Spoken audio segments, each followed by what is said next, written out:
Assalamualaikum anak-anak. Nah, apa kabar hari ini? Alhamdulillah baik semua ya. Nah, Ibu bersyukur. Nah, hari ini hadir semua? Oh, hadir semua ya. Alhamdulillah hadir semua. Nah, sebelum kita memulai pelajaran, marilah kita bersama-sama untuk membacakan doa.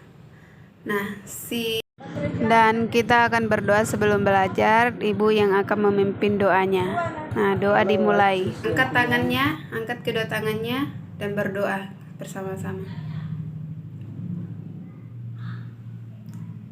Nah, oke, doa selesai. Ibu akan mengabsen dulu ya. Ila hadir ya. Randy, Rizka, Vivila, Eti, Dinda, Farhan, Rina. Oke.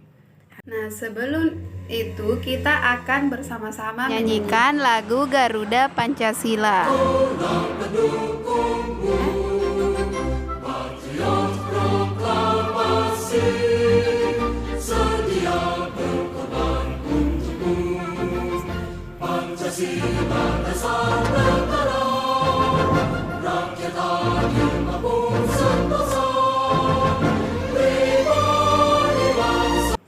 Nah, oke, sudah menyanyi semua. Nah, Ibu juga mengharapkan siswa-siswa Ibu itu disiplin. Disiplin dalam pelajaran, tepat waktu. Jadi, besok insya Allah tidak ada lagi anak-anak Ibu terlambat ya. Nah, tidak ada lagi terlambat. Tugasnya dikumpulkan tepat waktu. Ketika Ibu mengatakan, hari ini Ibu memberikan pelajaran, terus ada PR, kerja di rumah. Lalu nanti minggu depan dikumpul, jangan ada lagi alasan untuk tidak mengumpulkan tugasnya. Namanya disiplin. Kalau masih mengulur waktu itu bukan disiplin ya anak-anak. Jadi Ibu mengharapkan seperti itu. Jangan banyak alasan, Ibu tidak suka. Nah, kita langsung saja masuk di materi kita hari ini ya anak-anak. Di video ini kita akan belajar tentang tema 4 subtema 2 kelas 6 muatan pelajaran ilmu pengetahuan sosial. Manfaat globalisasi. Ayo kita simak manfaat globalisasi berikut ini anak-anak. Dapat mengakses informasi dari seluruh dunia, memperluas lapangan pekerjaan, memperluas pasar internasional, mempermudah dalam memenuhi kebutuhan, menciptakan kawasan yang damai, bebas, dan netral, menumbuhkan rasa saling memiliki dan toleransi antar negara, meningkatkan investasi dalam kegiatan produksi dan jumlah ekspor, meratakan perkembangan pengetahuan ilmu, pengetahuan, dan berikut ini adalah manfaat globalisasi terhadap kerjasama Indonesia dengan negara-negara di Asia dan dunia. 1. Di bidang ekonomi, kerjasama dalam ekspor-impor jadi lebih mudah.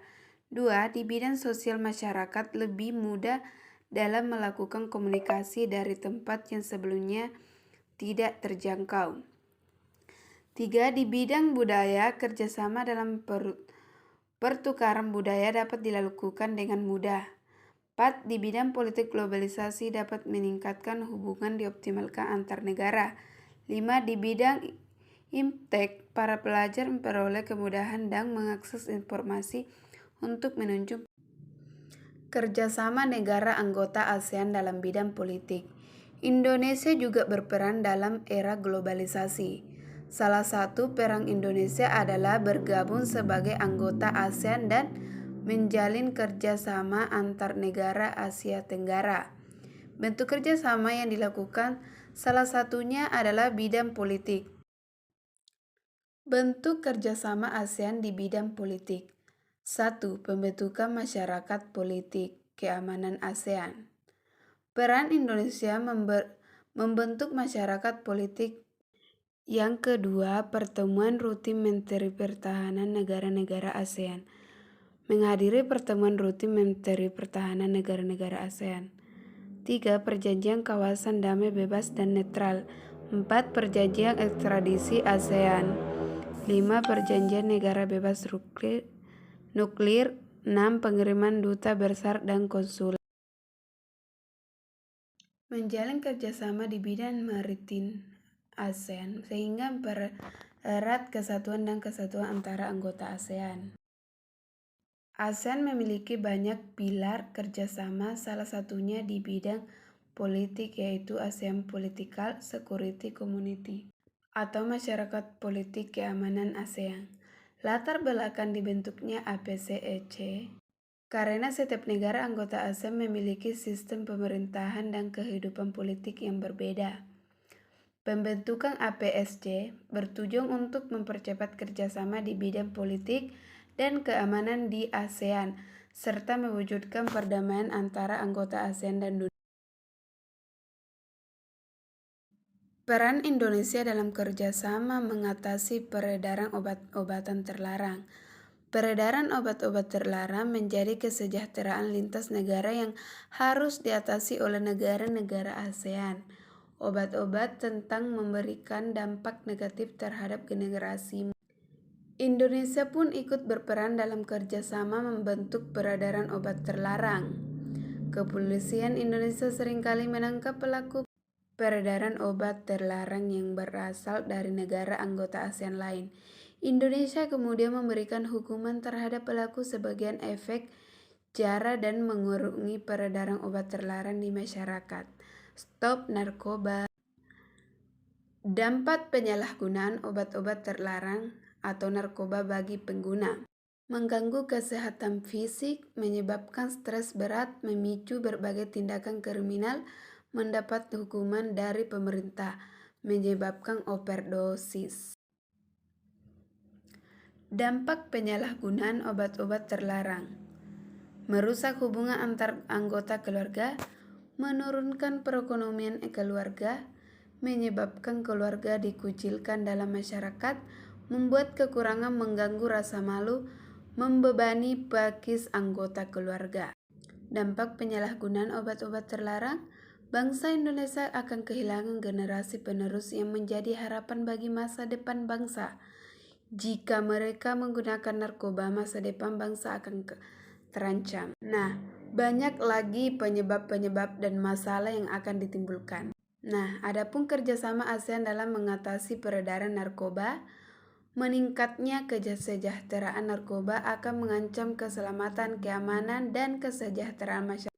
Indonesia bekerja sama dengan negara-negara ASEAN menyusun langkah-langkah dalam mencapai ASEAN Drug Free 2015. Semua negara saling menukar informasi dalam hal rehabilitasi. Berikut ini beberapa peran Indonesia dalam mewujudkan ASEAN Drug Free 2015. 1. Membentuk Badan Narkotika Nasional. 2. Menerbitkan Undang-Undang Nomor 35 Tahun 2009 tentang narkotika. 3. Melakukan kerjasama untuk mengulangi permasalahan narkoba dengan negara lain. Cara mencegah penyalahgunaan obat-obatan terlarang atau narkoba. 1. Menanamkan pemahaman pola hidup sehat. 2. Melakukan kegiatan-kegiatan yang positif. 3. Memperkuat iman dan takwa kepada Tuhan Yang Maha Esa. 4. Memilih lingkungan pergaulan yang bebas dari pengguna narkoba. 5. Membangun komunikasi yang baik dan hubungan yang baik dengan teman maupun keluarga.